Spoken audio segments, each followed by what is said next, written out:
आइए बच्चों, आज हम मसल्लस इस चैप्टर की शुरुआत करते हैं।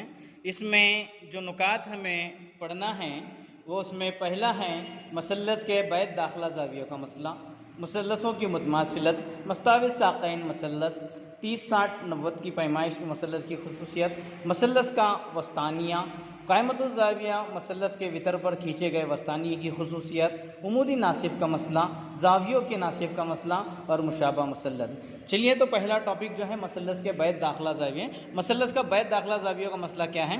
तो मसल्लस के पहले खारजा ज़ाविये कौन से होते हैं? जैसे यहाँ पर इस मसल्लस में नज़र आ रहा है मसल्लस PQR। इस मसल्लस के अंदर जो मसल्लस के किसी एक जानिब जो ज़ाविया बढ़ रहा है, ये जैसे ज़ाविया PRT, ये जो है मसल्लस का बैद दाखिला ज़ाविया कहलाएगा। और जो इस ज़ाविये के मुखालिफ में जो दो ज़ाविये बंद हैं, जैसे ज़ाविया P और ज़ाविया Q, ये दोनों ज़ाविये जो रहेंगे उसके दाखिला ज़ाविये रहेंगे। तो बैद दाखिला ज़ाविये का मसला जो कहलाएगा, ये जो ज़ाविया रहेगा PRT, ये जो ज़ाविया P और ज़ाविया P की जो पैमाइश का मजमुआ रहेगा वो रहेगा। तो चलिए इसे समझते हैं एक डायग्राम के ज़रिए। तो बच्चों, यहाँ पर जो शक्ल नज़र आ रही है मसल ABC में, ये जो है ज़ाविया ACD, ये जो ज़ाविया यहाँ पर बच्चों बन रहा है, ये मसल्लस का खारजा ज़ाविया कहलाता है। इसके बैद दाखिला ज़ाविया मतलब इस ज़ाविये के मुखालिफ में जो ज़ाविये यहाँ पर बन रहे हैं, जैसे मैं इसको डॉटेड से ज़ाहिर कर रहा हूँ, ज़ाविया A, और यहाँ पर जो दूसरा ज़ाविया है जिसे हम लाइंस के ज़रिए इंडिकेट करते हैं, शेड देते हैं, तो ये इसके बैद दाखिला ज़ाविये रहेंगे। तो मसल्लस के बैद दाखिला ज़ाविये का मसला जो है वो क्या कहलाता है कि ये जो खारजा ज़ाविया है, ज़ाविया ACD, इसकी जो पैमाइश रहेंगी ये दोनों ज़ावियों के मजमूए के मसावी रहेंगी। तो इसे हम लिख सकते हैं बच्चों इस तरह से, ज़ाविया ACD, इसकी जो पैमाइश रहेंगी वो ज़ाविया A की पैमाइश जमा ज़ाविया B की पैमाइश के मसावी रहेंगी। चलिए इसके ऊपर मुनहसर एक सवाल हम हल करने की कोशिश करेंगे। मश्क 3.1 में शक्ल में मसल्लस ABC का ACD खारजा ज़ाविया है, ज़ाविया B 40 दर्जे हैं, ज़ाविया A 70 दर्जे हो तो ज़ाविया ACD की पैमाइश मालूम कीजिए। अब यहाँ पर देखेंगे शक्ल के अंदर, अगर देखेंगे तो यहाँ पर ACD जो है वो खारजा ज़ाविया सेम इसी तरह से, अगर हम इसके ज़ाविये की पैमाइश जैसे ज़ाविया B की पैमाइश 40 दिया है तो हम यहाँ 40 लिख देंगे, और ज़ाविया A की पैमाइश 70 है तो हमें ACD मालूम करना है। ज़ाविया ACD की जो पैमाइश है बच्चों वो हमें यहाँ पर मालूम करना है। तो बैद दाखिला ज़ाविये का इस्तेमाल यहाँ पर करेंगे। ज़ाविया ACD इज़ इक्वल टू ज़ाविया A जमा ज़ाविया B, इस तरह से लिखेंगे बच्चों हम। अब ज़ाविया B और ज़ाविया A की पैमाइश यहाँ पर दी हुई है। ज़ाविया A दिया है 70 दर्जे तो हम यहाँ लिख देंगे A की जगह 70 दर्जे, और B दिया है 40 दर्जे तो B की जगह 40 दर्जे हम लिख देंगे। 40 जमा 70 110 होता है, तो ACD की पैमाइश जो है वो इस तरह से हम लिखेंगे। अब आगे बच्चों हम देखेंगे मसल्लस की खुसूसियात। अगर मसल्लस PQR में P की पैमाइश X है, Q की पैमाइश Y है और R की पैमाइश Z है, या X Y Z की जगह नंबर्स आएंगे तो देखेंगे मसल्लस की जो खुसूसियात होती है वो यहाँ पर हम डिस्कस करेंगे, और इसके ऊपर भी मुनहसर कुछ सवालों को हम हल करने की कोशिश करेंगे। तो चलिए देखते हैं मसल्लस की खुसूसियात होती हैं। ज़ाविया P जमा ज़ाविया Q जमा ज़ाविया R, मसल्लस की खुसूसियात होती हैं कि उसके तमाम ज़ावियों का मजमुआ 180 दर्जे होता है।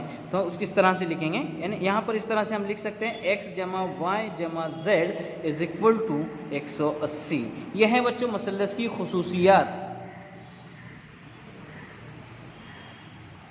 प्रॉपर्टी ऑफ ट्रायंगल जिसे हम कहेंगे।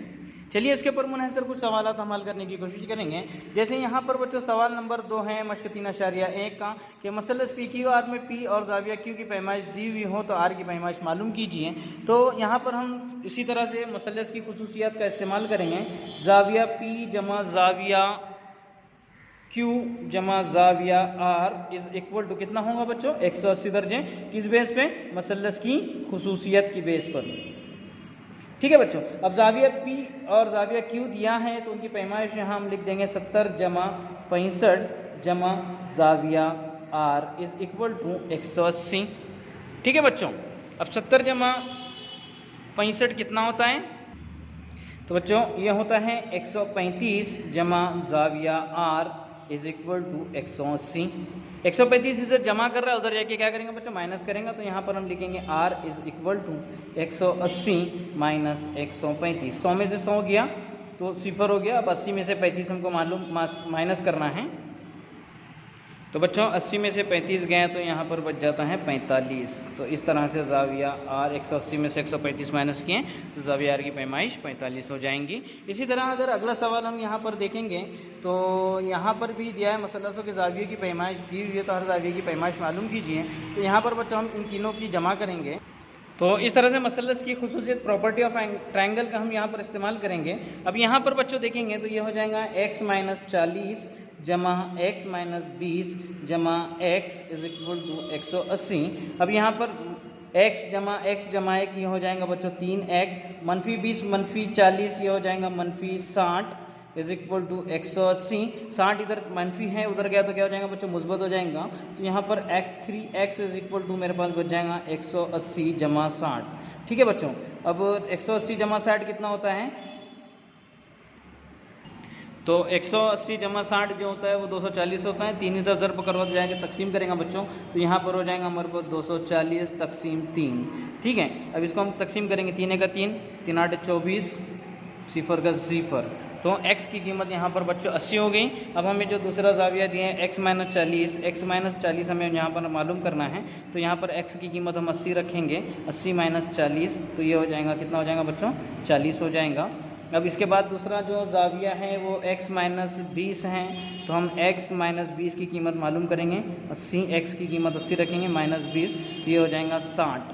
तो इस तरह से मसलस के दिगर ज़ाविये की पैमाइश हम मालूम कर सकते हैं। इसी तरह हम सवाल